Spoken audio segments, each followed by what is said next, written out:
Perkenalkan, nama saya Dela Sajita. Saya dari kelas PAI 6H Konsentrasi Al-Quran Hadis akan menjawab pertanyaan melalui video dalam mata kuliah Islam dan Tamadun Melayu. Berikut videonya. Soal yang pertama yaitu, sebagai mahasiswa yang milenial, bagaimana cara Anda melestarikan budaya Melayu agar tetap eksis di masa sekarang? Baik, jawaban saya yaitu kita sebagai mahasiswa yang berada di era milenial atau di era teknologi yang semakin canggih, maka dimanfaatkan itu. Kita sebagai mahasiswa harus kreatif dan inovatif dalam menggunakan media sosial. Nah, ini merupakan cara untuk mengeksiskan dan juga melestarikan budaya Melayu dengan membuat sebuah konten atau memanfaatkan media sosial untuk memperkenalkan dan melestarikan budaya Melayu. Kemudian kita yang sebagai mahasiswa yang telah tinggal di bumi Melayu ini juga setelah mengetahui dan mempelajari apa itu budaya Melayu, maka kita bisa membentuk sebuah komunitas atau mengikuti komunitas untuk memperkenalkan budaya Melayu, kemudian mengikuti ajang festival atau perlombaan. Nah, dengan begitu juga kita mampu mendobrak keeksisan budaya Melayu. Nah, karena yang dibutuhkan saat ini adalah daya tarik, dan ketika tertarik otomatis kita akan lebih mudah untuk memperkenalkan dan juga melestarikan budaya Melayu. Oke, mungkin sekian jawaban saya. Kita lanjut ke pertanyaan kedua. Soal yang kedua, membaca Gurindam 12 ayat 3.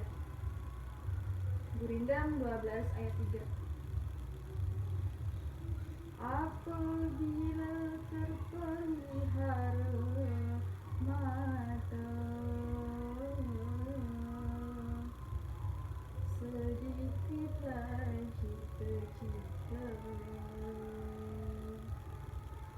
Apabila terpelihara kuping, kabar yang jahat tiada dalam hati. Apabila terpelihara lidah, niscaya dapat daripadanya faedah.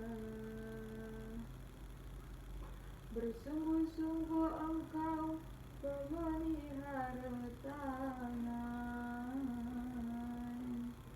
daripada segala berat dan ringan. Hendaklah peliharakan kaki daripada berjalan yang membawa rugi. Isi atau makna dari Gurindam 12 ayat 3 yaitu mengenai budi pekerti terhadap anggota tubuh. Anggota tubuh kita hendaklah memiliki aturan atau batasan dalam melakukan perbuatan atau sebelum melakukan perbuatan sesuai dengan syariat Allah Subhanahu wa taala. Karena apa yang kita miliki sekarang adalah milik Allah Subhanahu wa taala dan kembali kepadanya. Maka hendaklah segala yang kita lakukan melalui tubuh kita, itu hendaklah sesuai dengan syariat Allah Subhanahu wa taala.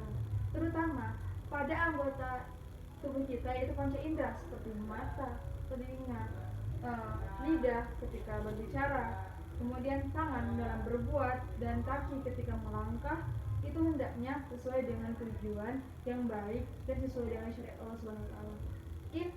Sekian penjelasan dari nomor 3. Selanjut ke soal berikutnya. Soal yang ketiga yaitu perbedaan dari seni dan estetika dalam budaya Melayu, dalam masyarakat Melayu, serta contohnya. Nah, seni merupakan suatu keindahan yang berasal dari karya manusia dan dapat menggerakkan perasaan manusia dan juga berwujud visual. Sedangkan estetika merupakan apresiasi dari suatu keindahan dan melibatkan pengetahuan, keindahan dan juga filsafat di dalamnya. Jadi kajian dari suatu seni itu lebih luas cakupannya, sedangkan estetika lebih mendalam pembahasannya. Nah, jika dikaitkan dengan masyarakat Melayu, maka seni dalam masyarakat Melayu merupakan suatu keindahan yang berasal dari masyarakat Melayu dan dapat menggerakkan perasaan manusia.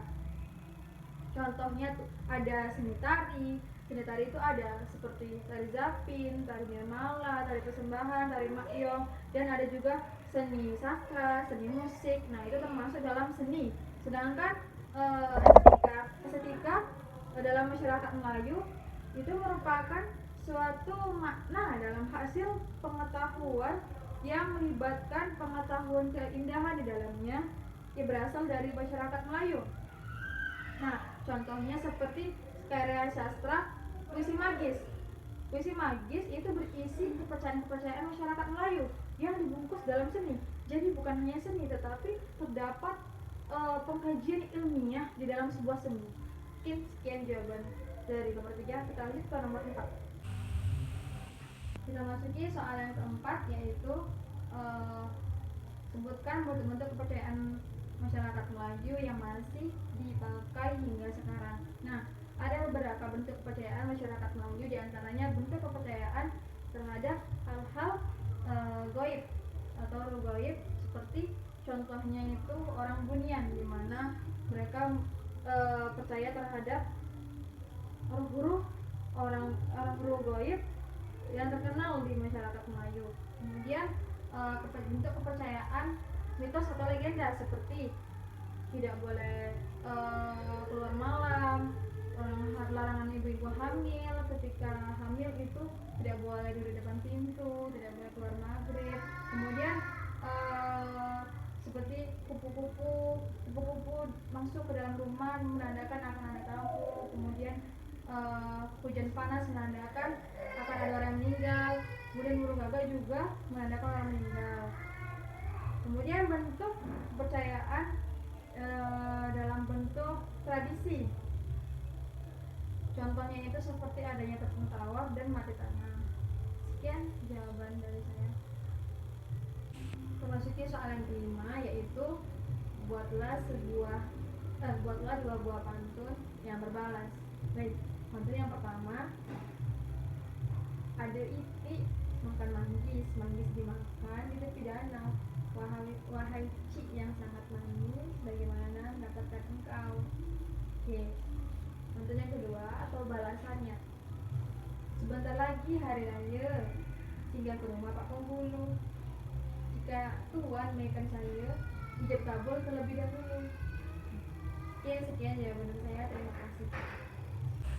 Baik, sekian jawaban dari pertanyaan-pertanyaan soal ujian akhir semester mata kuliah Islam dan Tamadun Melayu dari saya. Mohon maaf apabila terdapat kesalahan. Saya akhiri. Wassalamualaikum warahmatullahi wabarakatuh.